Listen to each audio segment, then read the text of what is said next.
Hello and welcome back to the video. Now this is episode 5. This is the video right before it switches over to that announcement I made on the last video, which is more of get away from vanilla on this world and move straight over to the sciencey smart stuff, cameras, monitors and everything exciting.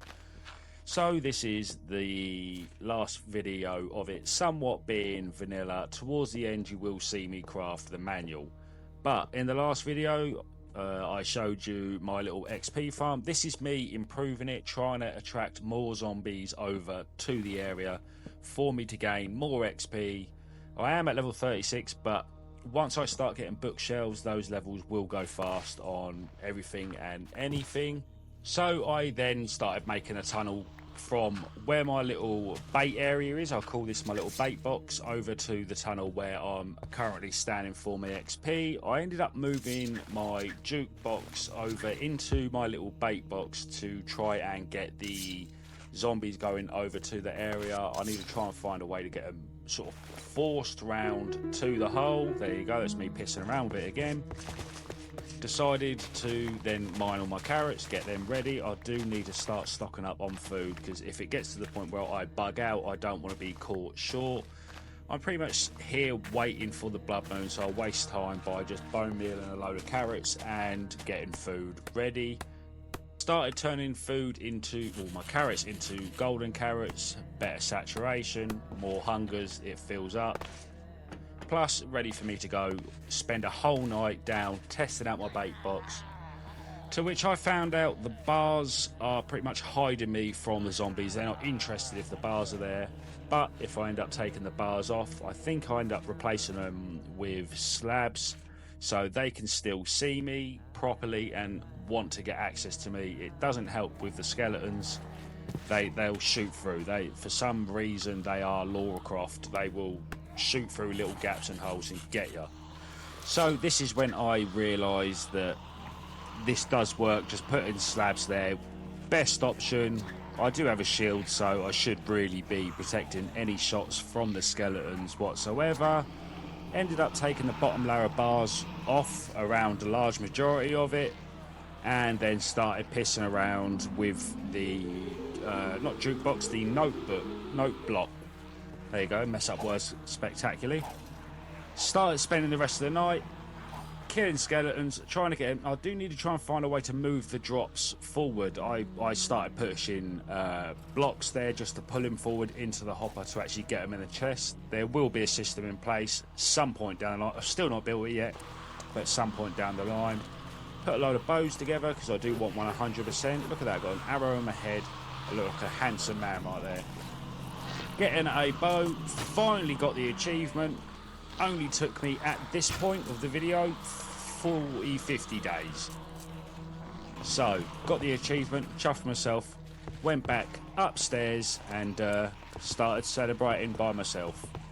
By the time I made it finally up these stairs, which just seemed to be getting longer and longer and longer, it was at this point that I realised I am going to start live streaming certain sections of this series to give people the live interaction of what I do, because there's some YouTubers out there that are fake it, they'll die, they'll spawn back in and act like nothing's never happened, they'll edit that out, or they'll spawn things in without actually showing people. So I ended up live streaming this. This is why the quality of this is a little bit down, because it was taken from my TikTok. I also live streamed on YouTube. I don't know how many of you caught that, but I ended up doing a lot of this on live stream. It's a good way of interaction that I can interact with the people who are subscribed or the people who are followed. I do not accept gifts on any of them, but it's stuff like this that happens that I would have put in a video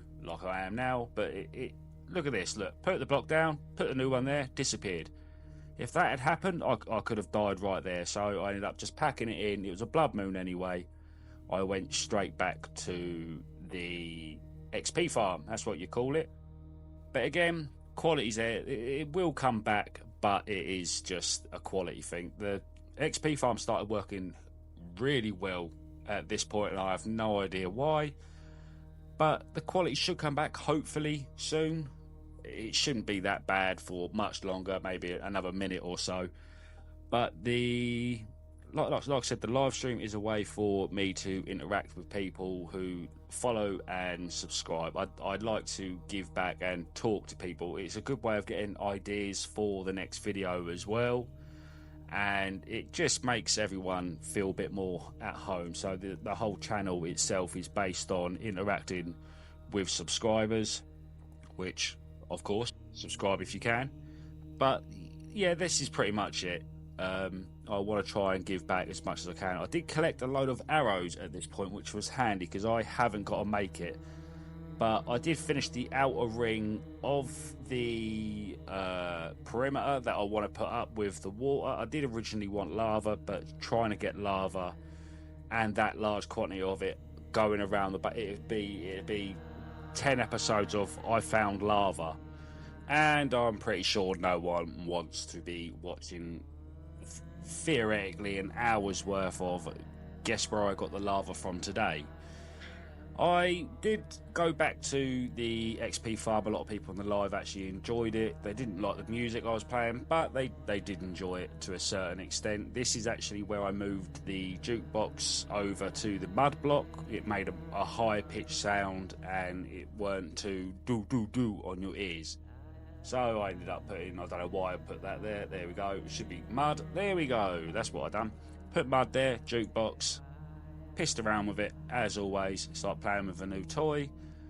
You'll see me go back up the stairs now, and I believe this is where I ended the live and went back to the normal videos. I got my buckets of water ready. I then had to get the slabs because I wanted to put the slabs over and didn't want them to sort of come up through the slabs. I did come to the realisation I had to go down and clear any zombies out or skeletons, especially while I'm going around on a 1 block high putting water down.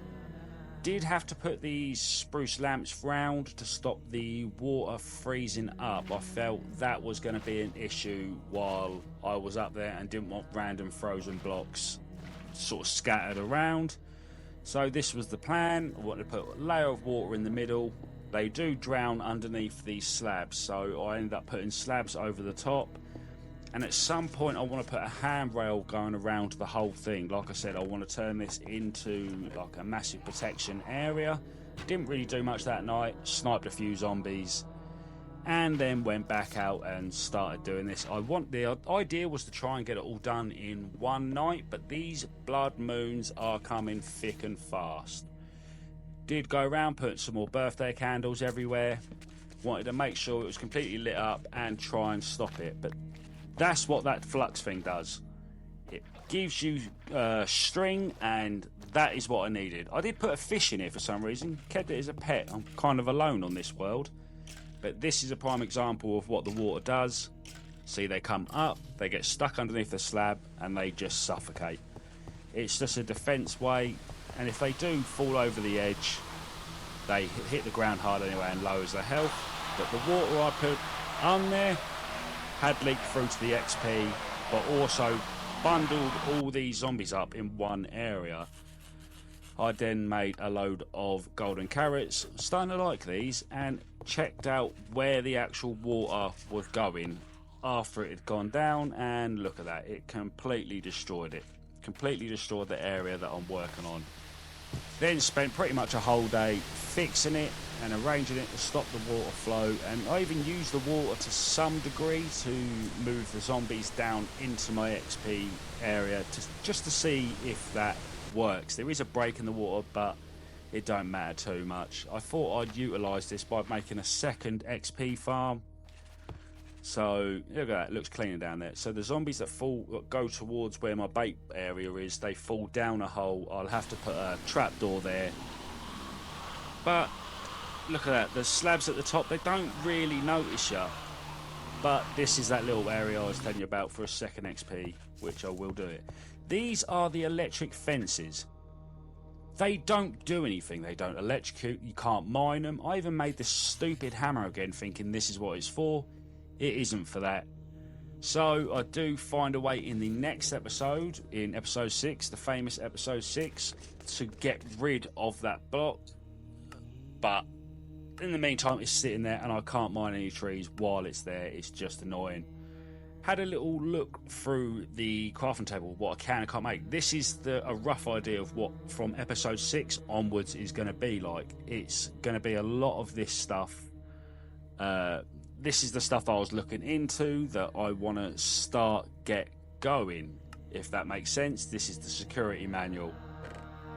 So this is the end of the video and end of a somewhat fully vanilla series. Like I said, it's going over to the security sciencey stuff. These are the sort of things that I will be messing around with and trying to install to make this a high-tech security zombie apocalypse proof base. But it is the end, and while I've still got you here, please remember to like, subscribe, and I shall see you in the next one. Look at this fake stuff. But I will see you in the next one. Thank you for watching, and doodles.